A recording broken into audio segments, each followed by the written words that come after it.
One of the ways that I like to prepare for the colder months is by making a vinegar preparation that has been passed down for generations and was named Fire Cider by Rosemary Gladstar.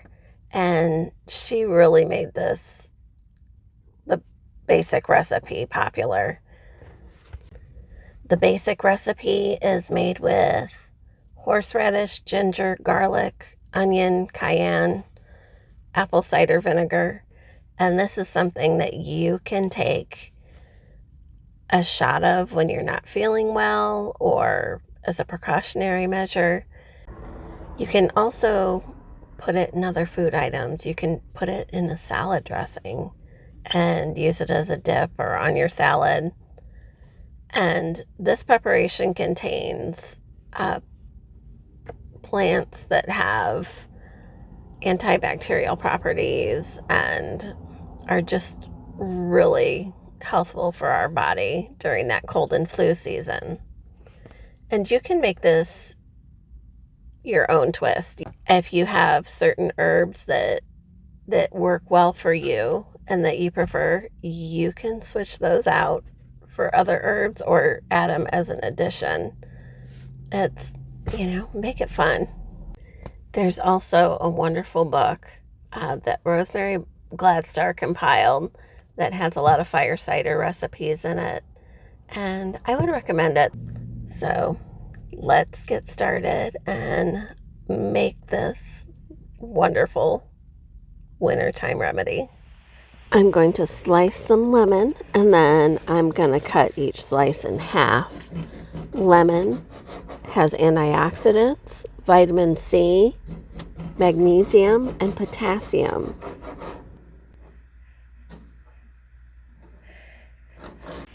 I'm going to use about 7 or 8 garlic cloves. I'm going to give them a good smash and mince them up. Garlic is an incredible herb. It's antioxidant. It has magnesium, vitamin B, vitamin C. It's antibacterial, antiviral. It's warming to the body, and it's good for your heart.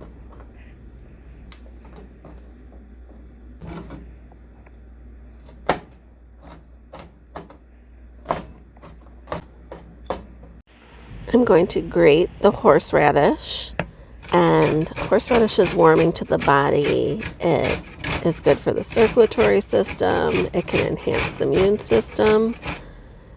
It can assist in fevers, colds, or flu. It's an expectorant. It can open up your sinuses. It's antibacterial and can aid in digestion.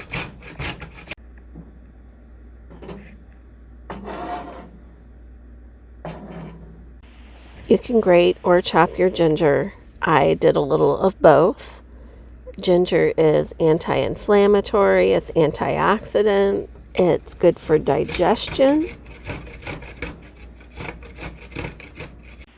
I'm going to dice my onion, and onion is antibacterial, it's antioxidant, it can assist the immune system, contains vitamin C. So I've made a pretty big mess of this. We're going to put together a pint of fire cider. And I probably have a little too much of some of these. If you see, I didn't even shred all of or grate all of the horseradish. I have onion left. So usually what I strive for is about equal parts of garlic, onion, and horseradish, and half that amount of ginger. Though I really do like the ginger. If you've never had a ginger tincture, I think it's delicious. So I want to fill my jar about 3/4 full. Let me grab my little canning funnel. So that'll help you hit the jar. So I'm probably not going to use all these.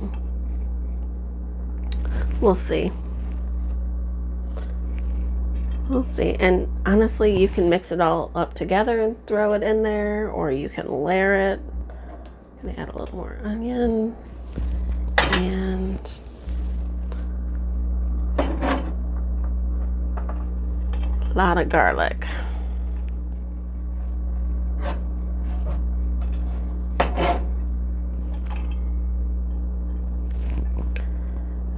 Ginger root. You can add equal parts ginger if you like. I love ginger. I mean, it's called fire cider for a reason, right? Because it's got some spice. You don't want to pack it, but give it a loose jumble. And I'm probably, I don't know, maybe a few tablespoons. I had some elderberries left from the elderberry elixir that I made. A couple tablespoons, I'd say. And I know I'm kind of flying by the seat of my pants for those of you who actually like a recipe. But this is how I do things. I'm a little chaotic. And I have my lemon slices. These are organic so that you can add the peel in. Actually, I may quarter these.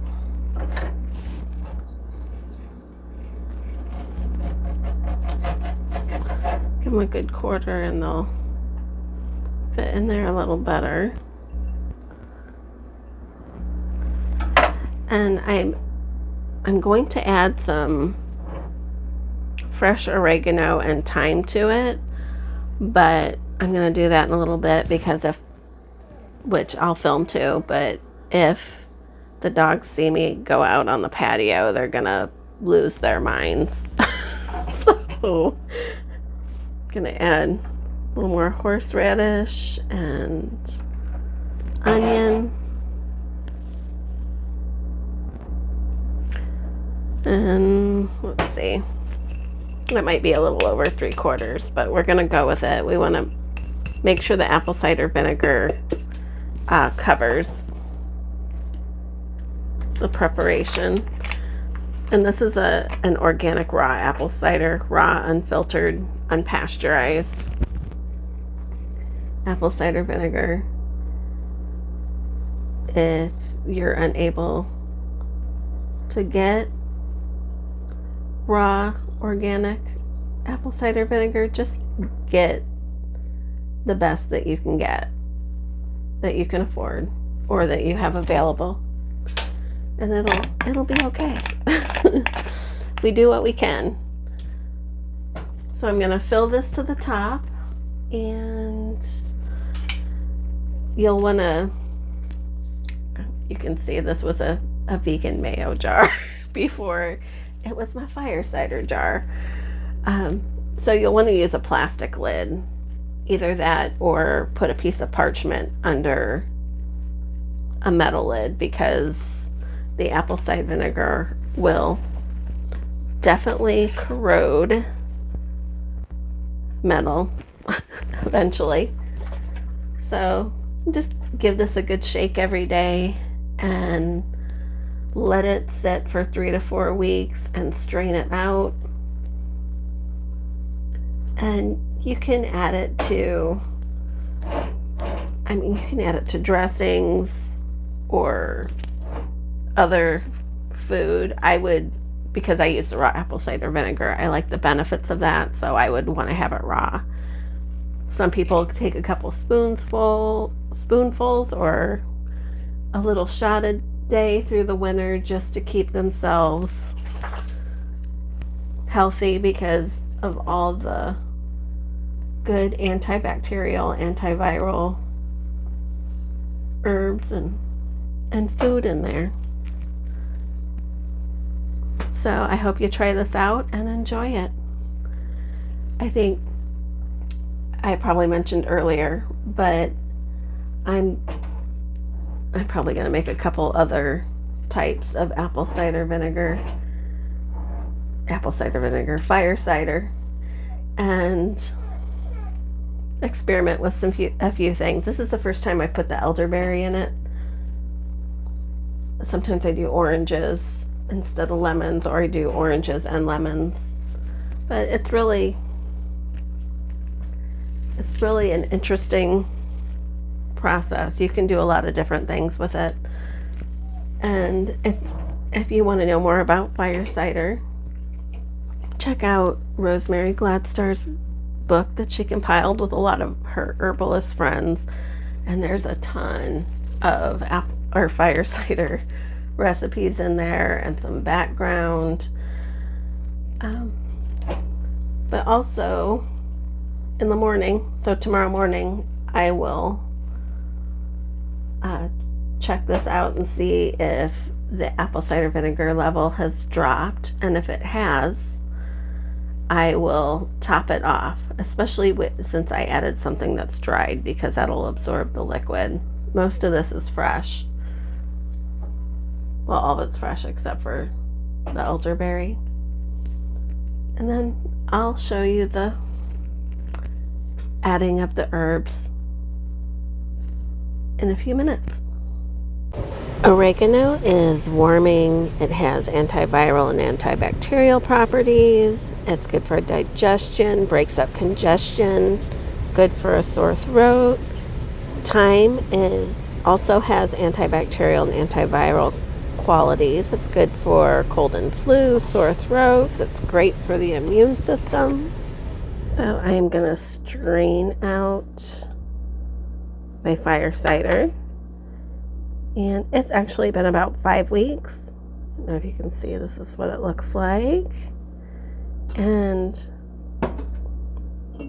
I have this funnel with a little strainer that's removable.